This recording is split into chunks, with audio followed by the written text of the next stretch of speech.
What's going on, guys? My name is William Dauria, Army combat veteran, college dropout, and millionaire by 30. Today we're going to talk about what it takes to be rich or wealthy in America. Have you ever looked over at a stoplight and saw a Rolls Royce, a Bentley, maybe a nice Lamborghini or Ferrari, and always wondered, how can they afford to drive such a nice car? That car might be worth more than my house. Well, here's a secret that the wealthy aren't going to tell you.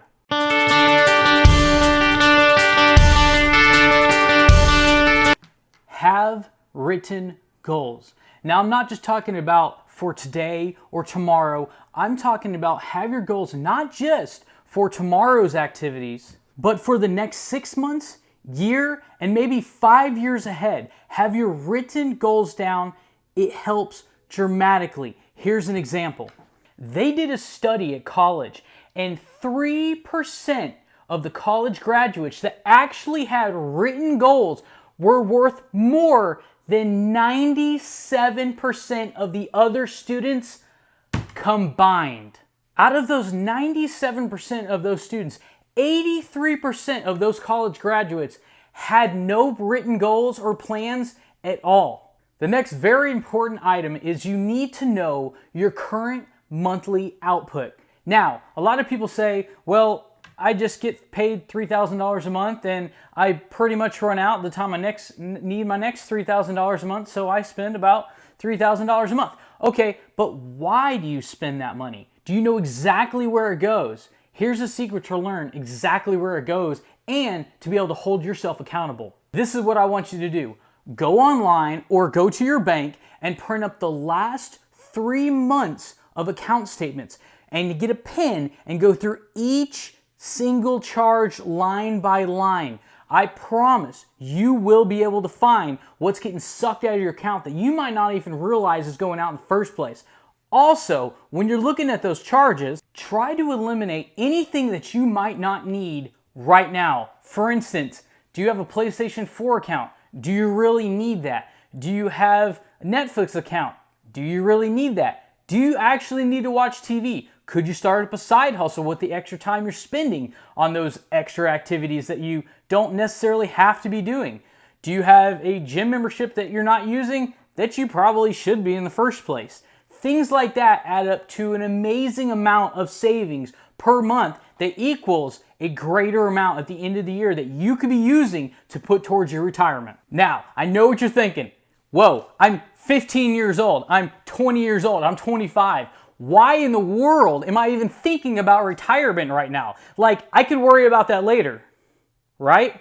No. Matter of fact, when I was 15 years old, I worked at McDonald's, okay? The day I started working at McDonald's making $5.75 an hour was minimum wage back then. That's what I was making. I was there for a year. The very first day I started McDonald's, I was thinking about my retirement. That's right. A lot of people are saying, well, my retirement's at 65. But is it at 65? Why is it at 65? Who told you it's at 65? That's the plan for society. Why are you following that plan? If you could get out of the rat race, the 9 to 5 before then, wouldn't you? Why wouldn't you? Because what you may not realize is every dollar saved in your 20s is worth $10 in your 50s alone.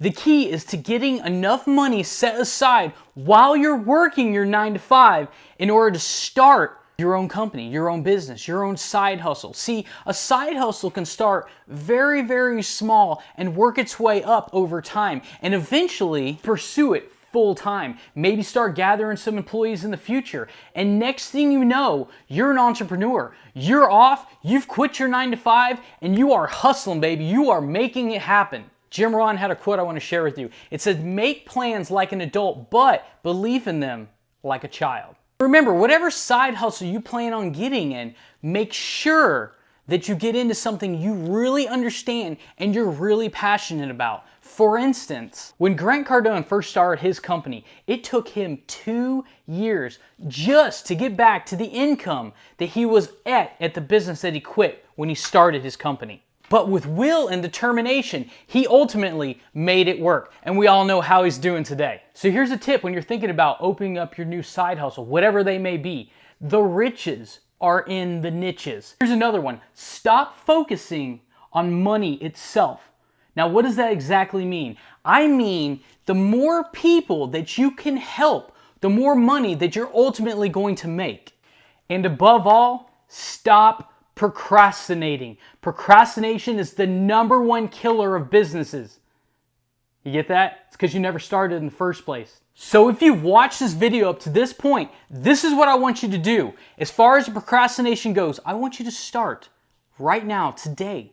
I want you to print 3 months of account statements. I want you to go over them line by line with you or your spouse if you guys have a joint account. And I want you to analyze every single charge. What's there? What could I get rid of? Because the more money that you can put away right now, the faster you can invest into yourself. You can get that side hustle going. I know you've been thinking about something. You've been telling friends about it. You said, hey, I'd like to do this or I'd like to do that. And your friends go, oh yeah, that's cool. You should do that one time. And you've never done it. You've been talking about it for years. I know you have great ideas in your head. Make something happen today. Start with the account statements. Print 3 months worth, go over them, leave comments below if you have any questions. I do this every month, not every 3 months. I do this every single month to make sure I catch everything that comes through that I can ultimately put into myself to reinvest and ultimately make more money. It's like a snowball. And which brings us to our next subject.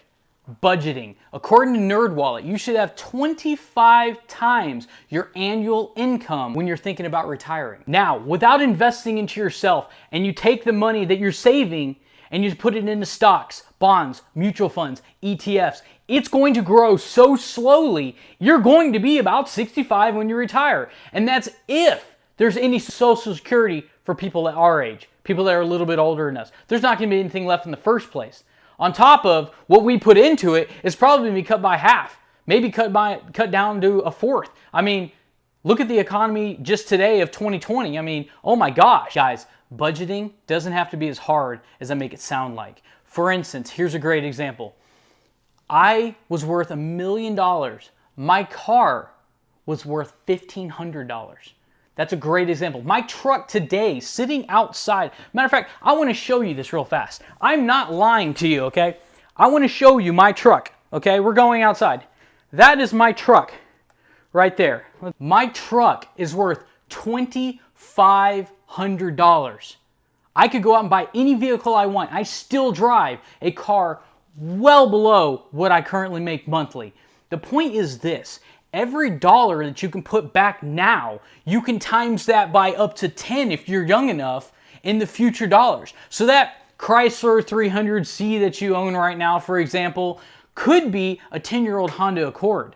And you might say, hey, I don't want to be seen in a 10-year-old Honda Accord, or I want something reliable that's going to XYZ. See, that's the middle class mindset trap that will keep you living paycheck to paycheck to paycheck. You've got to break the scale. If you keep doing what you've always done, you'll always get the results that you already have. It's just not going to be any different. Nothing's going to change unless you change. And at the end of the day, you must have the financial knowledge to be able to take calculated risks. See, there's no reward out there that's going to be risk-free. Everything has an amount of risk, but the more knowledgeable you are on that particular investment, the lower risk that you can make it. For instance, here's an example. When I look at a real estate rental property for an investment, I don't look at it and say, yeah, that sounds like a good deal.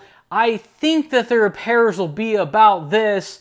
Let's make it happen, I guess. No, I analyze it like this. I first look at the purchase price. Then I look at how much can I rent it for? And then I look at the repair estimate because it can go over. That's the part you really have to be smart with is the estimating repairs. Even though you can get everything right, you could really screw that up.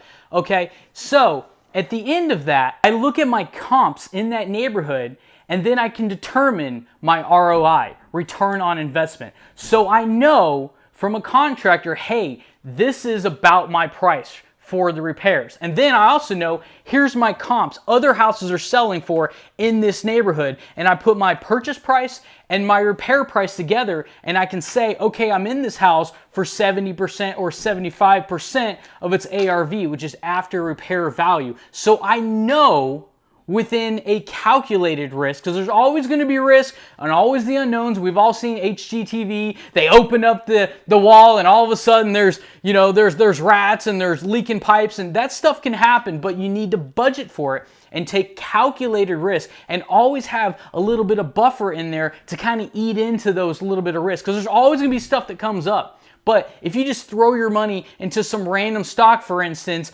blinded, most likely you're going to lose money unless you have the knowledge and experience, or you hire somebody with the experience in order to make those investments for you. Here's a fun acronym that I really like. POOR, P-O-O-R, passing over opportunities repeatedly.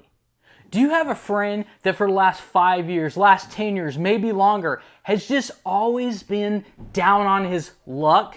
Always seems to be going from room to room or apartment to apartment, house to house, can never really seem to get on his feet? See, not only is POOR an acronym that I just described, but it's also a mindset as well. Have you ever noticed that the wealthy seem to hang out with other wealthy individuals, and the poor always seem to hang out with other poor as well? The middle class, typically about middle class. See, whoever you tend to hang out with is who you tend to become. Guys, this is just the tip of the iceberg. There's a lot more in depth that we can go on this subject. This is just a little bit about my channel. If you like what you've seen, please comment, subscribe. I'm always making content weekly. And for those that want to buy a Lamborghini, remember that fun is a precursor for ridiculous amounts of hard work.